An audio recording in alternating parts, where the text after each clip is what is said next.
미나토 가나의 백설공주 살인사건입니다. 저는 추리소설이라는 소개를 받고 미나토 가나의 백설공주 살인사건을 읽게 되었습니다.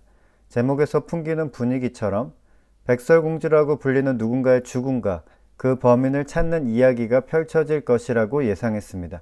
그리고 어느 정도 예상은 맞았습니다. 하지만 소설의 독특한 구성 방식 때문에 초반에는 몰입하기 다소 어려웠습니다. 소설의 초반부는 가노 리사코라는 인물이 친구에게 전화를 걸어서 사건에 대해 이야기하는 형식으로 전개됩니다. 문제는 이 전화 내용이 일방적인 독백에 가깝다는 것입니다. 마치 제가 전화를 받는 당사자가 된 것처럼 이야기를 들어야 하는데 몰입이 쉽지 않았습니다.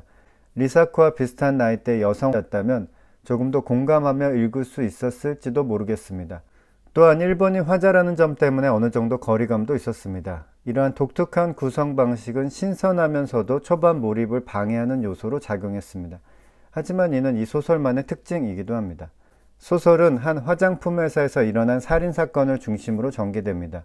미키 노리코라는 직원이 시그레 계곡에서 흉기에 찔리고 불에 태워진 채 발견됩니다. 주요 용의자는 피해자의 직장 동료인 시로노 미키로 지목됩니다.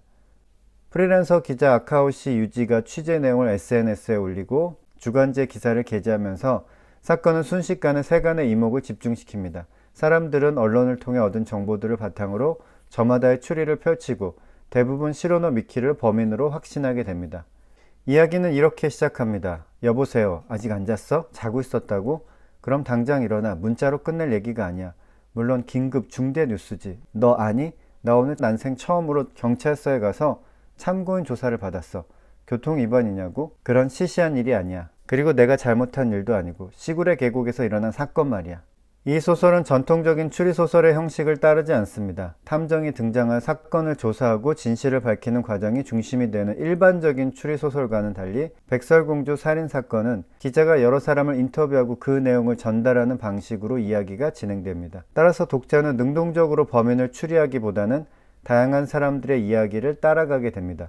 물론 독자 나름대로의 추론은 가능하지만 소설 자체가 추리에 초점을 맞추고 있지는 않습니다.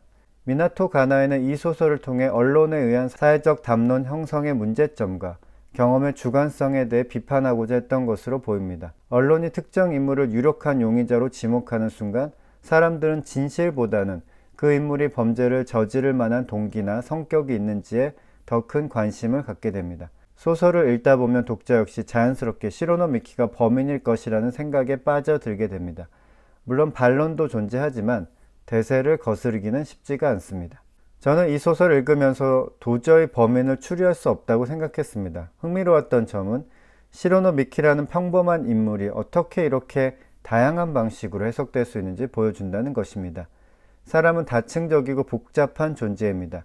가장 평범해 보이는 사람조차 단순하지 않습니다.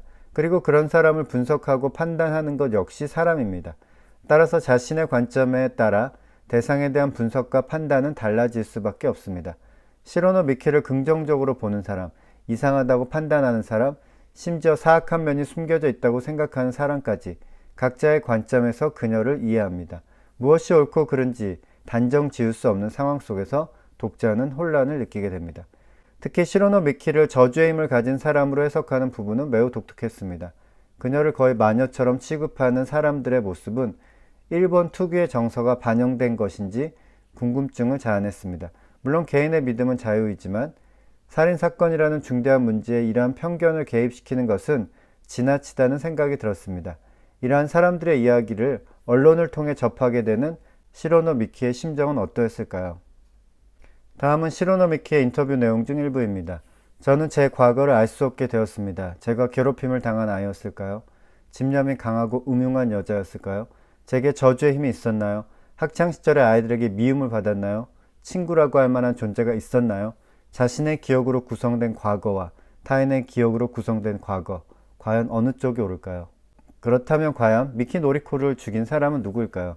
사실 이 소설에서 범인은 그렇게 중요한 요소가 아닐지도 모릅니다. 하지만 독자로서는 궁금할 수밖에 없죠. 인터뷰 내용만으로는 범인을 알아내는 것이 거의 불가능하다고 생각합니다.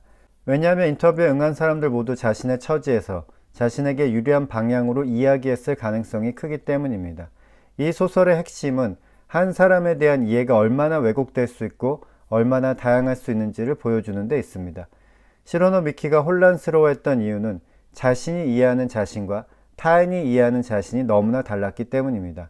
만약 주변의 모든 사람이 나를 A라고 생각하고 나는 나를 B라고 생각한다면 과연 나는 A일까요? B일까요? 우리는 과연 자신을 가장 잘 안다고 확신할 수 있을까요? 주변 사람들 모두 나를 A라고 이해한다면 나는 결국 A가 되는 것일까요? 시로노 미키의 질문은 이러한 존재론적인 고민으로까지 확장됩니다. 그녀의 기억 역시 왜곡될 수 있기 때문에 무작정 그녀의 편을 들 수도 없습니다. 범인을 알고 나서 다시 책을 읽어보면 인터뷰 내용들이 다르게 해석되는 부분이 있습니다. 범인은 과연 누구일까요? 시로노 미키일까요? 아니면 그녀를 가장 확신에 차서 범인이라고 이야기했던 사람일까요? 아니면 또 다른 인물일까요? 직접 읽어보시고 판단해 보시기를 추천합니다. 미나토 가나의 백설공주 살인사건이었습니다.